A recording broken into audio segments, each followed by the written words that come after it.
एक शाहपुर थाना क्षेत्र से टॉप 10 अपराधी सन्नी कुमार उर्फ छोटे सरकार उर्फ सत्या, इसकी गिरफ्तारी की गई है। लंबे समय से बातचीत चल रहा था।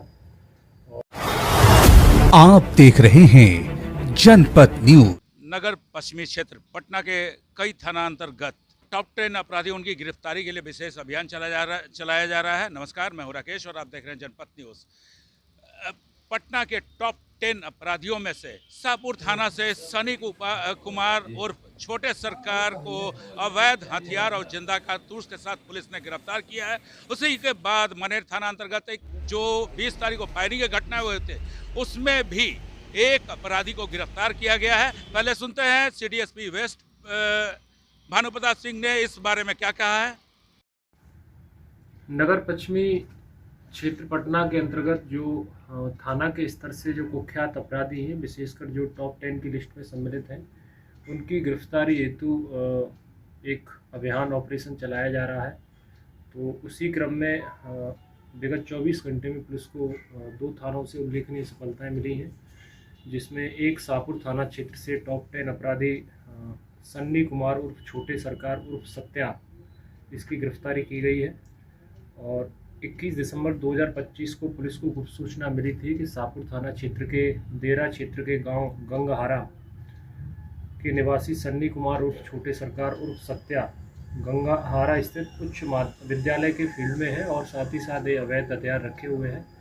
सूचना के सत्यापन के लिए और अग्रतर कार्रवाई हेतु एसएचओ शाहपुर के नेतृत्व में एक टीम बनाई गई थी, जिसमें टेक्निकल टीम भी सम्मिलित थी और मौके से इस अभियुक्त की गिरफ्तारी की गई है। और इस संदर्भ में एक प्राथमिकी संख्या 492/25 दर्ज की गई है और इसके पास से एक देसी पिस्टल और 4 जिंदा कारतूस भी बरामद किए गए हैं। सन्नी कुमार उर्फ छोटे सरकार दानापुर अनुमंडल का भी टॉप 10 के लेवल का अपराधी था और इसके अलावा इस पर चुनाव के दौरान भी जो गंगहारा के एक स्थानीय टीचर भी थे, उनको धमकाने का भी एक मामला सामने आया था और लंबे समय से बातचीत चल रहा था। और इस पर जो इसका आपराधिक इतिहास है, शाहपुर थाना में इस पर 415/22 केस दर्ज है, आर्म्स एक्ट का ही। एक अन्य केस 40/25 दर्ज है और इसके अलावा एक अन्य केस 435/25 है। मुख्यतः सारे केस इस पर अवैध हथियार रखने के हैं, आर्म्स एक्ट के हैं और पूर्व में कई संगठित जो गिरोह है उनके साथ मिलकर काम करता था और साथ ही साथ विशेषकर देरा क्षेत्र में रंगदारी वसूलना और रैंडम फायरिंग कर देना, दहशत फैलाना, इन चीज़ों के लिए इसकी ये कुख्यात था और इसकी गिरफ्तारी की गई है और विशेषकर देरा क्षेत्र में इस लोगों को काफ़ी रिलीफ मिलेगा।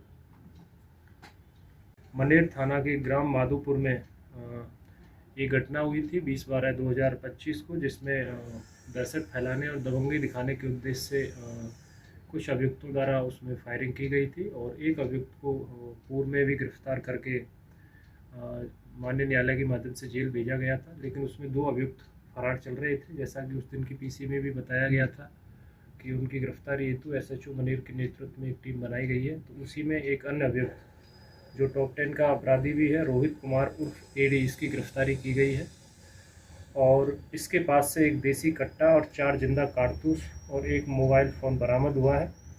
और ये जो अभियुक्त है मौलानीपुर थाना मनेर जिला पटना, वर्तमान में महादेव स्थान मनेर थाना जिला पटना का रहने वाला है और इस पर लगभग 1 दर्जन के आसपास केस दर्ज हैं। और अगर इसके केसेस की बात करेंगे तो एक लंबी फेरियस्त है केसेस की। बेटा थाने में 850/20 केस दर्ज है इस पर। इसमें से अधिकांश केस आर्म्स एक्ट के, अवैध हथियार रखना, समाज में दहशत फैलाने, रंगदारी वसूलने के उद्देश्य से फायरिंग करना, इसके अलावा लूट भी इसके अभियुक्त के द्वारा की गई थी। अभी इसको गिरफ्तार करके माननीय न्यायालय के माध्यम से जेल भेजा जा रहा है। और पूर्व में इस जो घटना हुई थी 20 दिसंबर 2025 को, इसमें अन्य अभियुक्त को एक को जेल भेजा गया है। जो बाकी एक अभियुक्त बचा है, उसकी गिरफ्तारी हेतु भी लगातार छापेमारी की जा रही है।